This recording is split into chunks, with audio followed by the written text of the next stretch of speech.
Hello, everybody. I am your host, Nate Beck, and welcome to Fix My Hog Live. Today, we are here with our guest who needs absolutely no introduction. You've seen his work in countless publications, as well as maybe even his curated motorcycle show in Sturgis. Today's guest on Fix My Hog, Mr. Michael Lichter. Michael, how are you doing today? Great. Thanks for having me on, Nate. Oh, it's a pleasure. Thanks for being on. So let's just jump right in. I mean, you're arguably one of the most famous motorcycle photographers in the industry and have been at the top of your game for decades. How did you even where did you even where were you introduced to motorcycles? Where did this start? Unlike a lot of the people that I photograph and work with all the time, I did not grow up in a motorcycling family or riding bikes. Of course, I would get on a friend's mini bike or a Honda Trail 70 if the opportunity arose, which it did on occasion, and always loved it, but it was never a thing. And then really, when I was in college, actually, and the way I got into motorcycles again, or reintroduced. It's funny, in the course of a few months, I was a friend of mine had a knucklehead chopper, a 47 knucklehead chopper with a really long Springer front end. And that was in, I think, September. 2 months earlier, I'd read Zen in the Art of Motorcycle Maintenance, which I think was just coincidental, but it was part of it. And I just had so much fun on his chopper that I think 2 months later, I got on it a number of times. It's just a wonderful, wonderful bike. And then 2 months later, I had a Honda 450. Okay. And I used a 50. 1 year later, I got my Shovelhead. That's awesome. So that's kind of it. I was 13. So that I was doing at a young age. California Zephyr, train from Denver to San Francisco, got the bike and rode it back and photographed the bike, and soon I was riding places and photographing what I saw. So that was in 1976. wow, that's quite the start.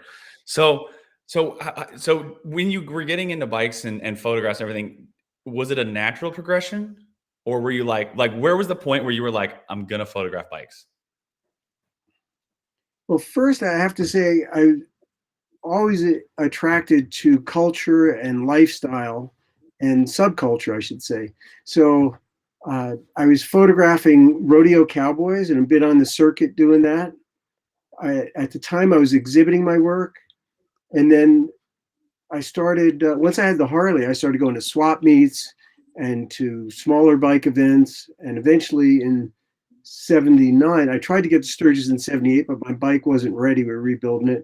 And so I missed it that year. I ended up riding through Sturgis about a week later, never saw a bike, and just kept going. I went up to Canada and rode back to New York. And then, then the following year was my first Sturgis in 79.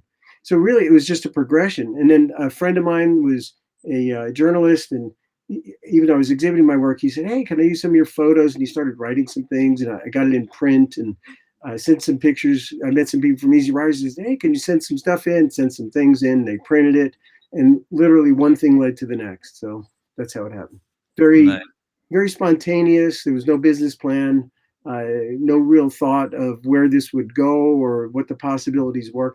And, at the time, there really was not a custom bike industry. There was no, you hear about kids that, what do they want to do when they grow up? They want to be famous. Like, famous for what? It's just like famous for being famous. And, right. At the time, there was no thought that this could really lead anywhere. You were just doing it. It's what I did. I took pictures. I had a dark room. I printed the stuff. I loved it. And I wanted to take pictures. That's what I wanted to do. That's awesome. Well, let's chat a bit about your time in Sturgis, because I was looking on your website, and you have photos from Sturgis all the way back from 79 and all the way up through. So you were there in the early heydays of Sturgis. What was it like back then compared to now? Wow, it was certainly very different. It's been so commercialized and become so big. It's changed quite a bit. In the early days, first off, you say Sturgis Bike Week or Black Hills Bike Week, there wasn't really a bike week, and it was really not as diverse as it is now in terms of where people came from.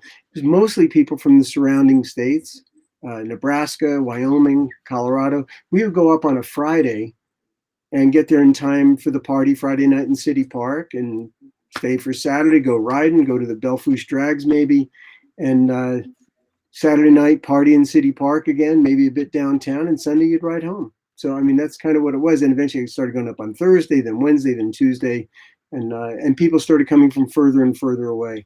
So it was, yeah, at the time when this picture was taken, I call that Property of Paul, which is what's written on her jacket. And I believe that's 79 or 80, I'm not sure.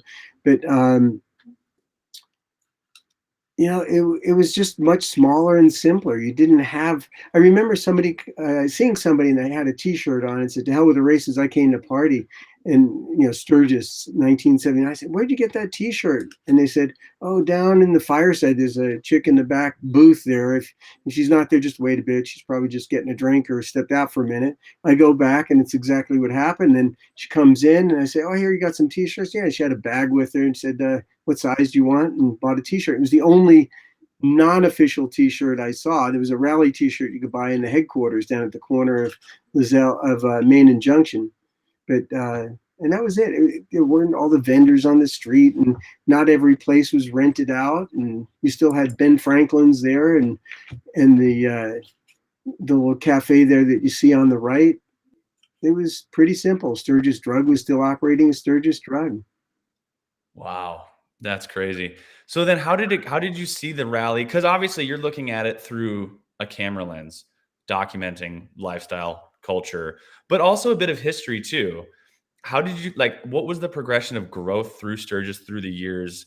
Because you have this, which is like so very grassroots, but if you look at Sturgis today, you know, it's very corporate, you know, a lot bigger, obviously, a lot more money thrown at it, busier.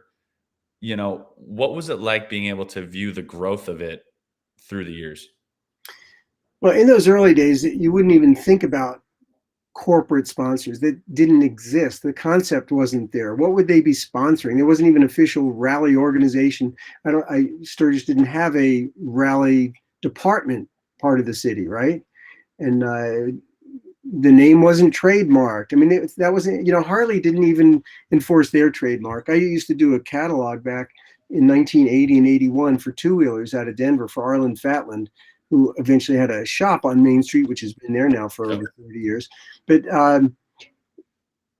they didn't enforce trademark. We used to shoot, he'd have t-shirts made that said Harley on them. It was no big deal. So everything was more casual. Of course, Harley was probably near bankruptcy at the time, but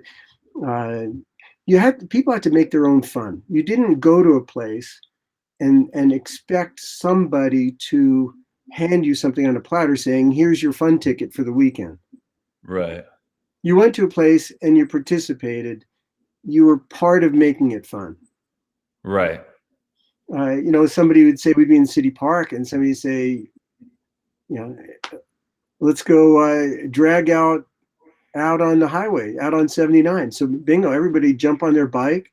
You'd go out, what was Lizelle, I guess, 34, and you go to that intersection where now you turn up to the full throttle of the drags, and you turn out there. Right now, you know, they lower the speed limit to 25 for miles there, and there's cops every 200 feet. Back then, and I have some pictures, I don't know if you have them up or not, but you'd say, let's just go out there, and people go, and some people just ride and do it. And some bikes would appear that would be nitrous outside the back of a van. They'd unload it, and somebody'd be down and they'd say, okay, all clear, you know, and they're looking down the road and nobody's coming, and drag racing down the highway. And that's what you did. You made your own fun. And then all of a sudden somebody'd shut down and say, whoa, there's a truck coming, you know, it's a mile away, and you'd see coming, you let them go by and do it again. Never saw a cop or anything. Right, right. And then obviously, you know, Sturgis is what Sturgis is now, and crazy and busy. From a photographer standpoint, like, you know, we saw that last photo, and now we're looking at this one. This one, I believe you shot in 2015. From capturing and documenting motorcycle culture, do you find it easier or more difficult, or is it just different now? You know, the world has changed, and I've often said that my photography of the motorcycle world, the motorcycle culture. And my work is kind of twofold. I photograph the bikes, and I've documented. I've shot over 1,000 bike features in the studio, so I'm intimate with all sorts of custom bikes and bike builders. And the other side is my photography of the lifestyle. So I often say that my photography of the lifestyle is my personal art, and my photography of the bikes is documenting the art of other people the best I can, and it's the art of the builders. So the world is, so in a sense, it's this microcosm that I photographed represents our culture and our history of our country. You know, I've been to Cuba a couple of times, and I've said there that my photography of the Harleystas there represents the history of Cuba. And in a similar way, my photography of the bikers in America for the last 40 years represents the history of the US. So back in '79, there's a picture that of some guys in City Park, and I don't know if you could bring that up, but I call that faces, and it's just all these faces in City Park. And the T-shirts don't have logos, or if they do, it's from the local shop that they work at, things like that. And, it was simpler times, and we've changed as a country. So it's not only, you could say, how's motorcycling has changed, it's how has the country changed. You know, everything's become more corporate, not only just motorcycles, right? And back then it was the fuel shortage, and it was the Iran hostage crisis, and somebody says, F Iran, and that's prominent in that photograph. Well, right. It's 40 years later, and you could change one letter and it's still appropriate, but it's that's part of our history, you know. And when there was the fuel shortage and how people felt about foreigners and whatnot, and that changed. But also now we've become, for the most part, a little bit more open and accepting of other people. Of course, we're going through a little blip in that the last few years, but I feel like the motorcycle culture, and the younger people especially, are more open to different brands and to different people, which I think is great. And a lot of people look at my work and they go, oh, you must miss the old times. And I sure, City Park was a lot of fun in those simpler times. Also, I would have a camera. I shot a few rolls of film in Sturgis compared to 100 rolls of film years later, and now digital, right? Right. I mean, it was expensive. It was doing it on my dime. So that's what we did, right? And yeah, it was great times, and I love it. I wish I had shot a lot more, certainly. But was it better? I'm not going to go there. I'm not going to sit in my rocking chair on the porch and say, remember the good old days. Yeah, they were fun, but this is fun now too. I actually think we're at an inflection point that we're at the best time in motorcycling right now. You know, people complain about a lot of things, but really, I think we're at such a wonderful time in motorcycle history because the quality of the bikes is so amazing. The opportunity is so amazing. Things are great. You know, I think there's more and more stuff happening. People are starting more events and smaller events that get away. Now, of course, it cycles through, and a small event becomes a big event, but there's more and more stuff happening there. And I think it's truly the best times are right now. Yeah. Well, one of the things that we do here at Fix My Hog is we cover rides and rallies. And, like you said, the small events getting to big events. And, we always cover Mama Tried, which has grown into a massive event, But a couple decades ago, or even like 2 decades ago, there weren't as many or really any curated motorcycle shows, really. And then you got your show and kind of seems to like pave the way for opening the doors to curated motorcycle shows and seeing what's happening. How did you start motorcycles as art, and how did that come to be? Well, when I started, I did have a show in 2000 that I don't count as part of the series. It was at the Apex Gallery, which is wonderful, smaller gallery, School of Mines, I believe, in Rapid City. So they gave me the gallery space, and I invited some bikes. Jesse James was in that, and I think we had only about 8 bikes maybe, and my photography. And I thought, this is kind of cool. This has legs. Now, I have to preface that was 2000, but 99 or 98 was the Art of the Motorcycle show at the Guggenheim Museum. And that had a big impact on me for a number of reasons. For one, I went on a Monday when the museum was closed. The curator, Guilfoyle, let me come in and have the whole day by myself in the friggin' Guggenheim Museum, which was awesome. And it was an amazing show. Now, of course, They had millions of dollars behind them. I believe the titanium that they lined the museum with was $1 million on its own. Wow. Yeah. And of course, BMW is a corporate sponsor. They did a great job. There's big money behind it. And there was 100 bikes, and it spiraled up the Guggenheim, the way the Guggenheim is built, and it's beautiful. And it started from the early bikes, went to the most recent bikes. They had only a couple of customs in there. So it was really about a motorcycle as a piece of art, and it was a production bike. To look at it as maybe, I don't want to call it commercial art, and I thought that was really wonderful. But I really do feel that for the true artistry behind it, I look at custom builders, and I said, I want to do something with the custom bike world. They address it with 2 bikes maybe out of 100. I want to focus on that, and I wanted to combine it with the art. And so that's what I did. And in 2001, we opened at the Journey Museum, and I did that for 5 years. Then I moved to Sturgis to the Thunderdome, where they gave me this great space. And then in 2009, the Buffalo Chip built me this gallery, the 7,000 square foot gallery I've been since 2009. And so always the idea was to pedestalize the bikes. And a lot of people criticize, bikes aren't art, you need to ride them. I absolutely agree with that. But you can also look at it. A motorcycle is art. 100%. So I think it can exist on multiple levels. What's wrong with riding a bike and also doing it? Now, of course, some bikes are not that rideable. Some are more for display and as art. And I look at people like Hawk Lachey and some of the bikes he's built with his, open valve train. Amazing. He just brought a bike down to me from his Born Free winning bike that he just won with. He brought down from Montana, from Kalispell. Brought it down to my studio recently, and my God, his bikes, and I've shot a number of them. Actually, coming out in the first issue of Easyriders, there'll be one, and I think on issue 3, I have this new bike, the Gold bike, on the cover with a model. So you can look for those there. And yes, that's more about the art, but I see both sides of it, and I accept it and appreciate it for that. And Hawk loves to ride motorcycles and has plenty of bikes to ride. So he sees it on multi-level. And it's almost the way I look at my own photography when it's hanging on the walls, that some people will look at it for 5 seconds as they're walking by and they glance at it. And that's fine. If that's all they want, that's fine. Some people look at it, they read the caption, they look at it again. Sometimes they have writing about it. They read that and they look at it and they go, wow. And then they ask me what's behind it and they look at it again and they go, wow. And they may look at it for 5 minutes. Whatever. Things exist in the world to be appreciated in different ways by different people. Some people go in, they just look at the paint on a bike, and some people will spend 2 hours on their hands and knees looking down at every nut and bolt. Yep. Look at it any way you want. So to me, I put this out there and combined the art with the bikes, and then very quickly I wanted to do more. And so I came up with the idea of really having theme driven and changing it. So I always say it's not a bike show. This is an exhibition of motorcycles as art, and the art, the art of the motorcycle and all that surrounds it, whether it's paintings on the wall and sculpture, whatever it may be.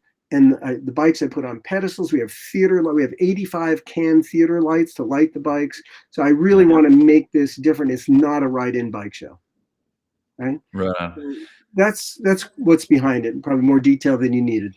No, for sure. I find it interesting. You said you started doing this exhibition in 2000, and then piecing together motorcycle history timelines. About 2002, I believe it was, Motorcycle Mania comes out with Jesse James. So Jesse James has one of his bikes in your first year, and then after that, you have biker build-off years where Indian Larry, Paul Cox, Billy Lane, all these people are coming up, and then they're being pumped into every single TV set across America. Motorcycling explodes, but these are people that you've been friends with previously. So how, like, your actual show, I'm assuming people just flocked in to see just because of their star power, just Sturgis in general. Well, and this ties into some of the history of Sturgis, what you're bringing up, because you're right. What I call them is the discovery years of 2001, 2, 3, 4, 5, really right up until Sturgis 8 and the economic crash, which kind of changed everything. And in the beginning, these are the people that I photographed. That's who I knew, right? Right. And so, yes, they were in my shows. One year at the Journey, when I was still at the Journey Museum, I did an entire exhibition of uh, with just Arlen Ness's bikes, for example. Sure. And then there was another year that for, and then again, I was also doing these themes. So that was thematic, and then it was devoted to one builder, which I haven't done very much. I did a show, this was already later in 2010 at the Buffalo Chip, where I focused on Jeff Decker. And it was all the bikes, but there were bikes in his collection, some that he built and some that he owned. So it was sort of about a collector, and all the art on the walls. It had his sculpture and things that he collected and his cut collection. So it was thematic that way. Back to the Journey Museum, there was one show, it was Kickstart Art of the Chopper. And that's what they call it. So bikes to be in the show had to have a kickstart, for example, because very few bikes did have it at that point. Everybody was going to bigger bikes and electric starts. So I said, no, we're going to look at a little old school, and I'm going to do that defined by a Kickstarter, right? Sure. And on the walls, to have this kind of older theme, I had artists on the walls. There were 4 of us, and I was in that year. And I'm not, typically, I try to only show my work every 5 years now. And I act as curator of other people's art. And that year, I had David Ewell was one artist, and Scott Jacobs. And I called them the in-laws because they were licensed Harley artists, and I had their original paintings on the wall. That was a thing that, you know, they do a lot of prints. I said, nope, I want your original paintings to show, which is really cool. And then on the third wall, we had David Mann. So this was 2004. And then I was on a fourth wall facing David's. And so sort of, we were the outlaws, you know, we were not licensed. And it was really cool. Actually, David died a month later in September. He could not make it. We called him from the gallery. And that year I had one of Paul Tuttle Sr.'s bikes in it. And he ended up building that. He had that Kickstarter bike, but when he came to gallery, he had his film crew in there. And again, this goes back to saying all these big famous builders, right? Because that's who I worked with. That's who I photographed. So he came and he had his film crew. And during that, and there's a special on TV, one of the shows was devoted to this build he did as a tribute to David Mann. It went back to the gallery when we called David from the gallery because he couldn't be there with the other 3 artists that were there and all the builders. And he was in the hospital. It was really cool because Paul talked to him, and that ended up becoming this memorial tribute to David as one of the Orange County Chopper shows. I'm sorry to be so long-winded. Yes, I focused a lot on these more famous builders. I photographed Billy Lane's first bikes and had him in my show. And there's, of course, Indian Larry. And Billy was in a show in 2002, I think he was. And he's been in many shows since. But what happened then also is through the discovery years, a lot of the people that have been in the business for a long time were critical of discovery, saying, oh, it's wrecking motorcycling and it's wrecking custom biking. And I did not agree with that whatsoever. Yeah. I always thought this was actually a wonderful thing for custom biking. And people say, oh, but look what they're doing. I go, you know what? It has nothing to do with that. Kids are watching this, and you wait and see. This will have a positive impact. And of course, in 2008, the economic crash, it all crashed, and the discovery years crashed as well. But what I've seen in the years since is how many young builders were weaned on this stuff. It didn't mean they wanted to build an Orange County chopper bike. They wanted to build bikes with their hands. Right? Yeah. And that was what was so cool about it. And that was the positive impact. So some of the changes that happened, and you can see it in the history of my show, which is now has had its 20th anniversary of these exhibitions, is that I wanted to focus more on lesser known builders, people that were not known. And what we ended up doing back then, people were coming to Sturgis for 9 days. They had their rigs with them. And it was easy for them to bring an extra bike for my exhibition. But after the economic crash, a lot of people stopped coming, or they couldn't afford to go for as long, and they got rid of their big rigs, and it all changed. So people were coming for shorter time. And so what we had to do is we had to arrange for transportation, which for a number of years worked out great. So we actually had shipping to the exhibition and back. So Once that happened, then I could start inviting lesser known builders that didn't Yeah. have money to come to Sturgis for the whole time. And I was able to become more creative with the shows. I did one that was just on cafe racer bikes. That was the theme, and called it Ton Up. The cafe racer Ton Up. And in Ton Up, meaning you did the ton, you went 100 miles an hour on a crappy little bike on a crappy little road that was filled with horse crap, right? And I'll tell you, 100 miles an hour in those little roads outside of London, and you felt like you were going really fast, which Yeah, is you're where flying. Ton Up comes from. And then I did a show in 2015 called Naked Truth, and you had to, none of the bikes could have any paint on them to be in that exhibition. That's so So rad. 35 custom bikes, all on pedestals, with not an ounce of paint on them.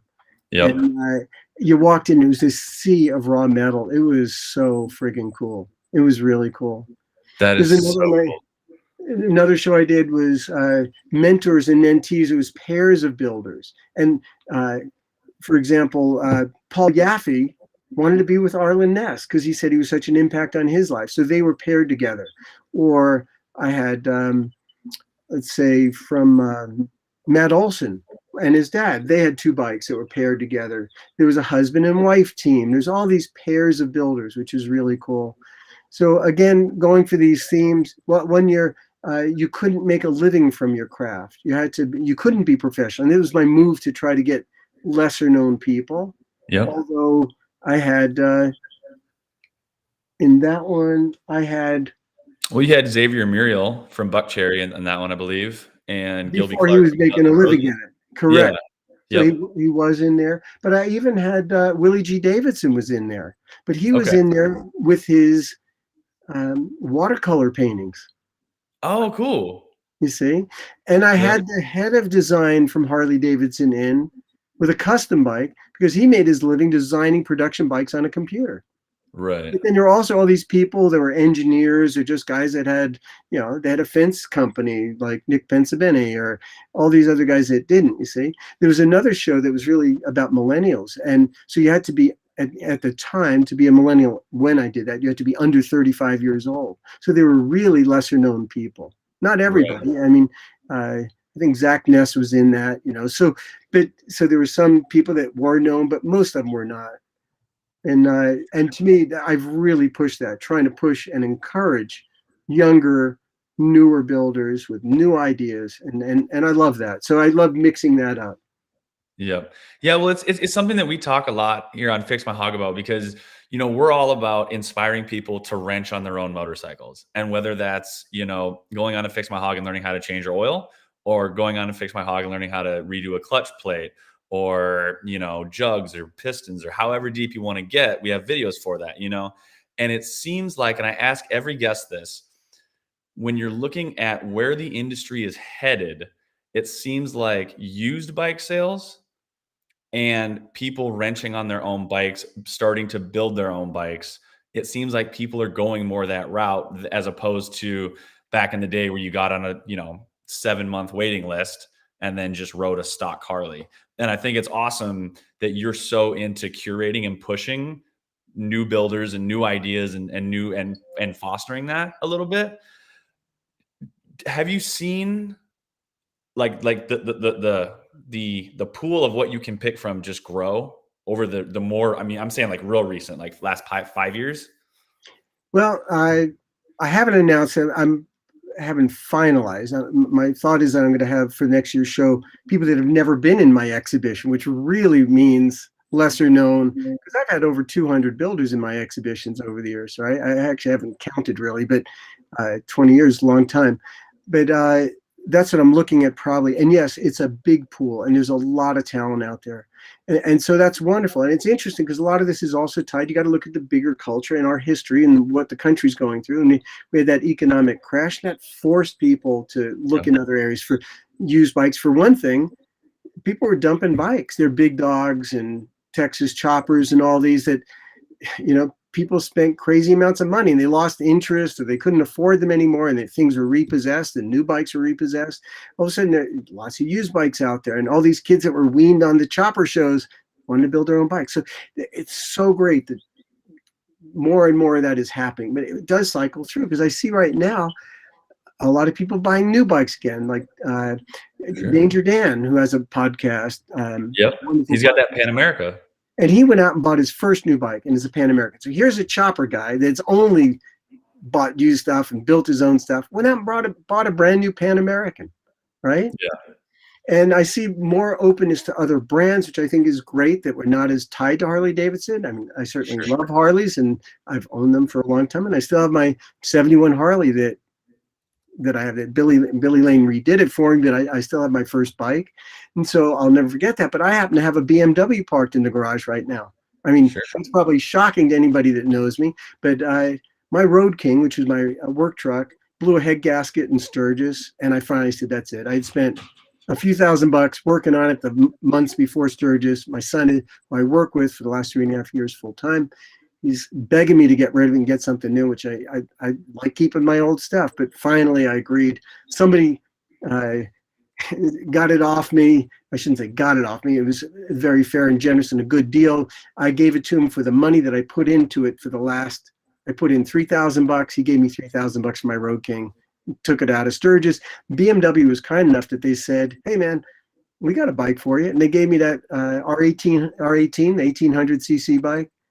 Nice. Holy crap! You know, that's what's in the garage now for a couple of months, and so I'm riding around on the mountains on that. It's a beast. You know, I mean, it's so big it's got reverse. You know, but I'm having a great time on it. I'm open. It's so nice to get on a bike, hit a button, and start it. So yeah, I'm open. And I was talking to the Royal Enfield people the other day. Hey, I want to try that 650. That looks like a really fun bike, a good bike at the right time. Has a nice feel to it and a good weight. You know, I'm open. Sure.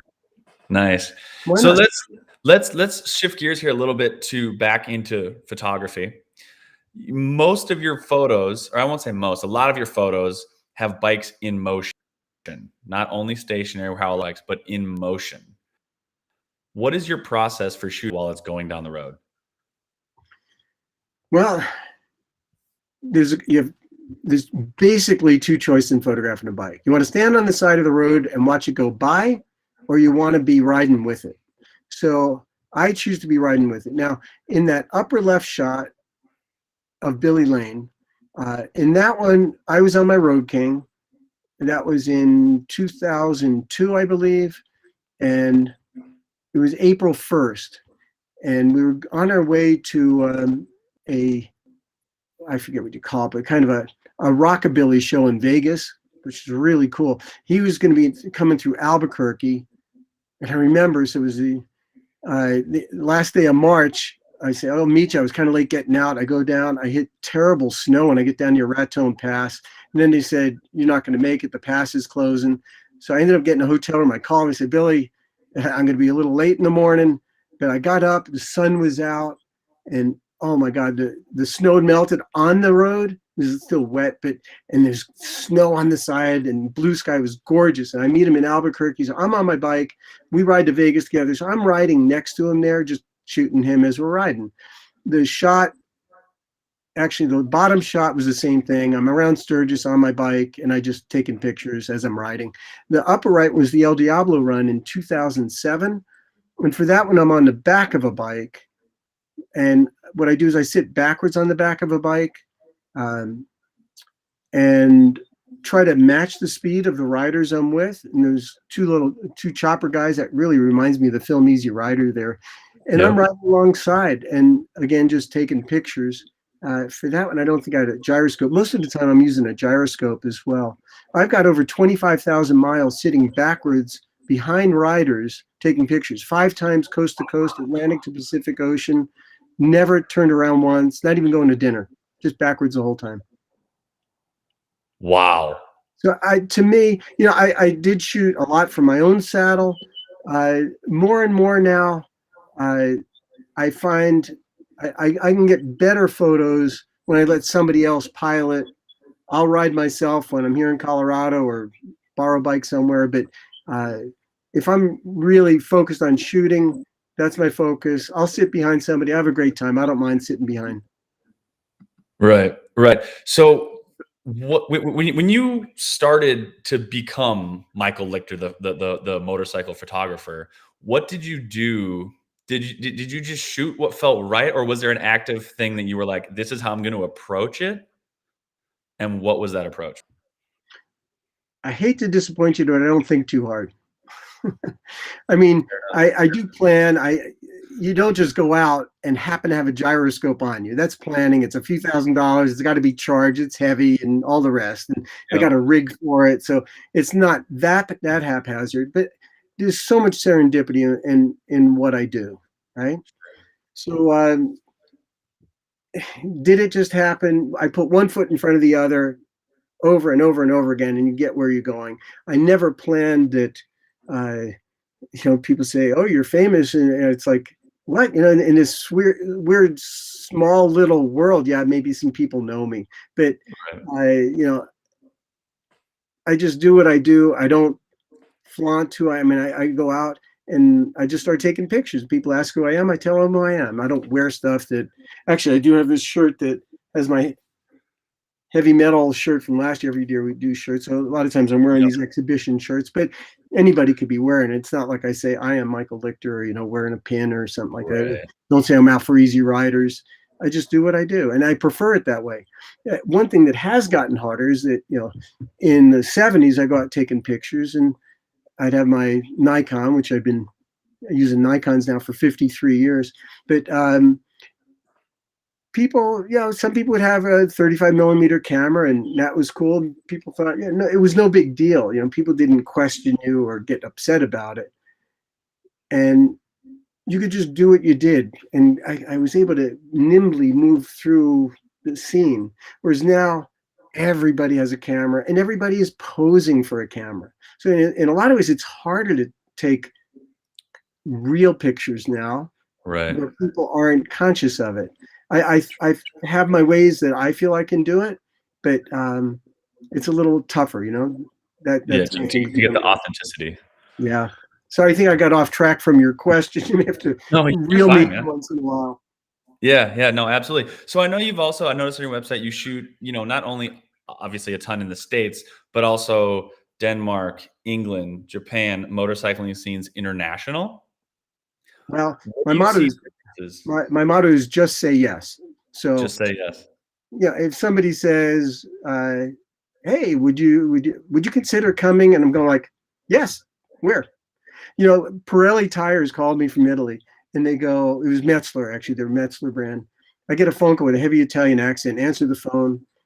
The guy explains who he is with a heavy Italian accent and says, we're doing something in Cuba, and we think you'd really enjoy it, and we'd love to have you take pictures. And I'm going, well, what are the pictures for? He said, oh, you can do whatever you want with them, but we thought, it'd be really a good synergy there. Sure. Sign me up. I ended up Yeah. going twice. I had a great time. Get invited to Nepal, riding through Nepal. Or I was before COVID. My son and I worked together for about 3.5 years ago. So our last trip pre-COVID, we came home on March 6th, literally, as things were shutting down. Yep. And we were getting back from shooting ice racing in the middle of Siberia in February, right? And somebody said, "Hey, would you consider?" Hey, yeah, sign me up. I'm there. Why not? Hey, would you come judge a bike show in Stockholm? Sign me up. Why not? How different is Harley culture overseas than it is here? Harley culture is wonderful everywhere, but in some respects, it's even more fun overseas. They're us on steroids. They kind of take the imagery of it and the stereotypes, and it's on steroids. So I go to Japan typically every December for Moon Eyes. I've done that 7 Yep. times. And I love the Harley culture over there. It's so focused on nostalgia and old bikes and knuckleheads and flatheads, panheads, and all that. It's great. I go to the show, and I do try to not just go to a show and fly in and fly out and do that. I get somebody to drive me around. We spend about 8 days driving to 2 to 3 shops a day, get out of Tokyo, and it's a local, so I'm eating in places you wouldn't even know are restaurants, and you really feel the culture, and getting into shops that I would never ever get to otherwise. So I really get to see what's going on. I love it. I've been to Russia 3 times. I've judged a bike show a couple times. Did the Siberia trip. By the way, to get to Siberia from Moscow is an overnight flight, and Russia's 11 time zones to give you an idea how big it is. Oh, It's crazy. It's crazy. I talked to my Russian friend just a few days ago, and he wants me to come back. I say, hey, you know, you invite me, I'm there. I'm coming. let's go. I can't wait to go back to Siberia. Yeah. Wow, But that's yeah, crazy. Italy too. And it's funny because they talk about, like in Italy, they love our culture, and they think of the film Easy Rider, and you could do whatever you want and all that kind of stuff. Uh, and some years, I love, like I said, I love Italy. I mean, one year I was there 3 times in one year. I typically go every um, January. Sometimes I'll go into EICMA in November, the Verona Motorbike Expo in January, sometimes for another show. I Man, anytime I get to go there, the food, the wine, the people, and the word passion is used in every sentence. They are passionate about life, about eating, drinking, and motorcycles. Uh, it's great. But, there's been a little flip flop because a lot of places, they want to come to America because of this whole freedom issue and things like that. But in many regards, I think it's more free in those places, that we've become much more conservative in the Right. 40 years that I've done this, and they've become much freer. Sure. So it's It's just a kind of this slow, flip flop. Yeah, it's a we've slow become roll.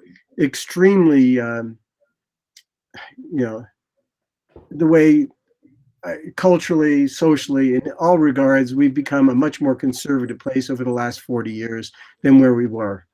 And Right. and the reverse is true over there. And, I used to think, oh, it's so quaint, or it's so provincial, right? I Right. know people that come to America and say, oh, it's so quaint and provincial. Right. Very So same how reason. how do you see that affecting the motorcycle industry and the Harley industry moving forward? Which part of that? Clarify. Just, getting smaller, tighter, more conservative over here where they're, opening up more over there. Do you see that affecting motorcycle culture more here? Or are we going to stay on the same road we're on? Or are we going to get to the point again where we do have, an easy rider awakening moment and say, wait, wait, wait, we took this way too conservative. Pack the bikes, we're out of here. I I don't know. I mean, that's a tough question because, like I said, I feel like our subculture mimics our larger culture, right? The history of motorcycling, the history of custom motorcycling is the history of our country as well. Right. And so, would we diverge from that?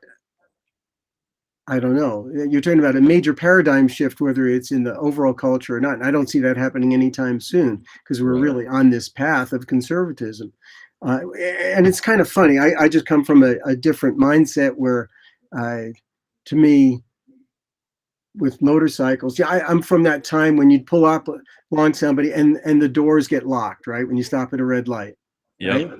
And we've done so much to change that image, which is great. Fundraisers and support charities and all this kind of stuff, and it's all really good. But I do come from that different place as well. But it was also the kind of outlaw being away from the status quo, right? Yeah, but you're also talking about coming out of the hippie times and drugs, and there Right. wasn't a drug we wouldn't try, and there wasn't something somebody wants to do something, sure, let's do it. Life's about experience and trying everything, and Yep. people are much more cautious now. And I think one word that I would actually use is fearful. I think people there's much more fear everywhere, and Yes. everybody's saying that everybody else is fearful for whatever reason. But I do think that's become a big part of who we are as a nation as well, which I think is a real shame. Yeah, absolutely. No, totally with you there. And I think it even kind of gets into like I look at it, it's funny. It's funny you bring that up that the people are a little more fearful. And I always link back to the relationship between a person and their motorcycle.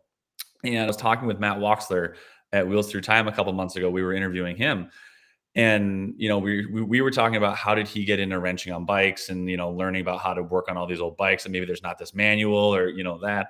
And he said, whatever you do can be undone. So if you're thinking, if you want to do something and you're scared in terms of like working on a bike or whatever, it can be undone.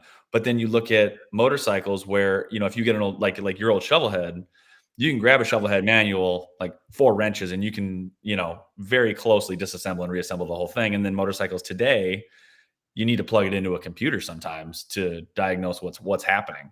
Oh yes, for sure. If you have a new bike, absolutely. You know, which is why, you know, us Tell at me Fix. more about this being undone. Does that apply to life in general, or how is he looking at that? You know, I don't know, but now that we're having more of a philosophical, like taking, you know, the Zen and the art of motorcycle maintenance to the next level, I don't know. I mean, I would have to call him and ask him, but I'm going to call Matt and ask him. yeah, right. What, I'm just what going is to it that call can him be in a minute. undone? I would love to see a lot of things be undone, but you know, Yeah.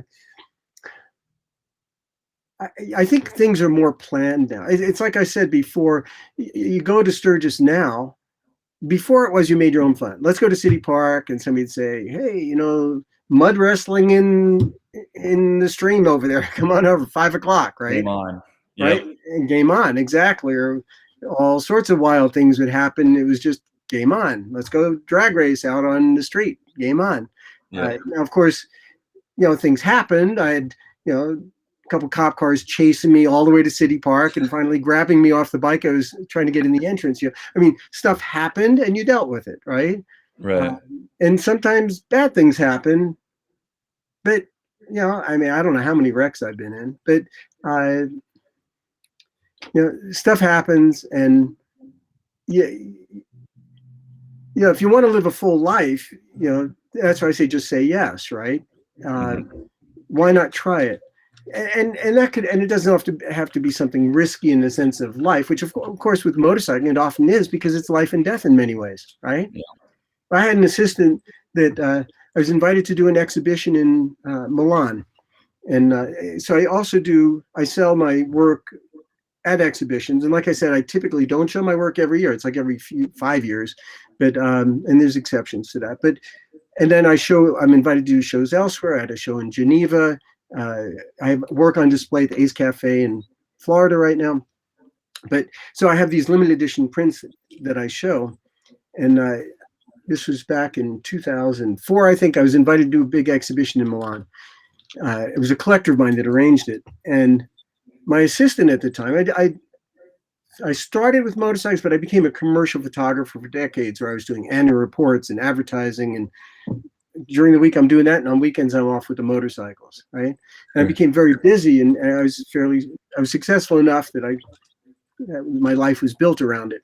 And so he's going, "Are you sure you want to go?" Like, they wanted me to come for 2 weeks. They were having a big opening reception for my show, and then he said, "Yeah, but 10 days later we're going to do a second party, and we really want you to be part of it."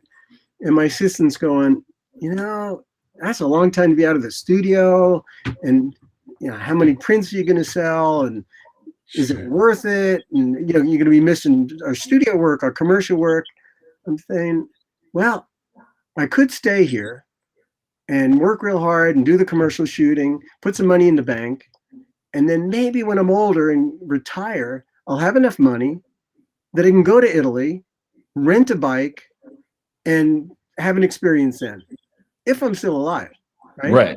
Or I could take this invitation. He paid for plane tickets for me and my wife. Italy costs a fortune. He's paying for the hotels. He gave me a brand new Ultra to ride and said, "Since there's 10 days between the shows, why don't you go off?" And we went off to Tuscany on the motorcycle, and to Pisa, and did the Apennine Alps and the Cinque Terre. It's like, and plus you're with locals, know people. And Yep. I go, "Are you kidding? I mean, to travel for work, you're so much more involved, and plus it's all being paid for." And as it turns out, we sold like 35 of these large prints. I mean, you don't normally do that. It was like the best show I'd ever had in my life. You'd never expect it. So it was like, if you don't try it, you don't know. Yep. And even if it doesn't go the way, and I never say you expect it, because I try not to have expectations, and I certainly never expected to sell 35 prints. But even if I didn't sell anything, you learn from that. You know, Yep. you learn from your mistakes, you learn from what doesn't go right, but you're experiencing life the whole time. So talking about experiencing life, learning from mistakes, looking forward now. What's next for Michael Lichter? What's next? Well, you already heard me say I put the left foot in front of the right foot and the right foot in front of the left foot, right? Yep. And see where it takes me. Now, that being said, I'm really open. Like, I talked with the head of marketing at Royal Enfield about how I haven't been to India in a long time, and I want to go back with my son and riding. And she said, hey, we'll get you there. I'm going to come photograph the factory, do India Bike Week, and then she'll loan me bikes to ride from the south of India to the north with my son. It's like, hell yeah, sign me up. And they're hot, and I do with Motorcycle Sherpa. I've done 2 other trips to Nepal, and we're talking now about doing where I'm a leader on a trip, and it's going to be photography and motorcycles. So like people that love motorcycles and photography, but more than just like take an iPhone picture, they're really interested in taking it to the next level. Sure. And like I said, I'm interested in culture and people. We're going to go to Bhutan, and unlike in Nepal where we just kind of plowed through and kept going place to place. No, we're going to stop in the middle of the day at a little village. Okay, everybody, let's go take a walk for a half hour, regroup. Some of us go in little groups, or I'll go with some people, or just split up on our own, take pictures. Let's look at night. Let's look at the pictures. We'll critique them, talk about them. How could you make it better? What did you have problems with? We're going to do a trip like that. So, I mean, it's not like I don't know till tomorrow what's going to happen. In the future, we're hoping to do this Bhutan trip. I want to go to India. I was invited to Italy again in January. I'll go there. I talked to my friend from Siberia. He wants me to come back. Hey, sign me up. I want to go back to Siberia. Easyriders is back, and that's a huge thing right now, that what we're calling Classic Easyriders magazine in print. After a 2-year hiatus, they were doing sort of this more fashion-looking thing and didn't have anything to do with that, some new owners. But now they're going to bring back the look of the old magazine, truly a motorcycle magazine. They asked me to come back. And I have 60 pages coming out in the first issue on December 7th. So nice. I'm super busy with that. I've just shot the 4th cover. So I did December, January, February, March. I was just in California, got back last night. Yep. Did the Moto Beach Classic and shot Amanda, is a beautiful woman that loves motorcycles. And I shot her with one of Mondo's bikes. He came down for me to shoot. Nice. Yeah, and go to Texas for the Lone Star next week. So, I mean, there's always stuff in the works, but every day I'm excited to open my email and say, you know, the phone rings, who's there? You know, some people are hesitant. They don't, it's like, oh, if somebody wants something from me. And it's like, no, I want to open my email. I want to see what's out there. Sure. Nice. So for people that are interested in hearing more about you, diving more into your work, possibly giving you that phone call for a trip, where can people reach you and find you? For one, they could always email me, mike@lichterphoto.com. My website is lichterphoto.com. So just spelled out, lichterphoto.com. And on there, I have galleries of events, and galleries of bikes, and galleries of builders. There's also a section of my limited edition prints, thing on the exhibitions we've done with all the bikes that have been in those exhibitions. So that's there. So one way is through my website. My social media is Michael Lichter Photography on Instagram and Facebook, and you can DM me there, direct message. Then twice a month, I work with Dennis Kirk. They've been really cool. They asked me to do these kind of in-depth features. We did one on Billy Lane a couple of weeks ago. I'm very proud of. Once a month for 6 months, I did Sturgis in the 70s, the 80s, 90s, aughts, teens, and then Sturgis 2021. So it was like a monthly thing on Sturgis that we just finished. A neat profile on Roland Sands.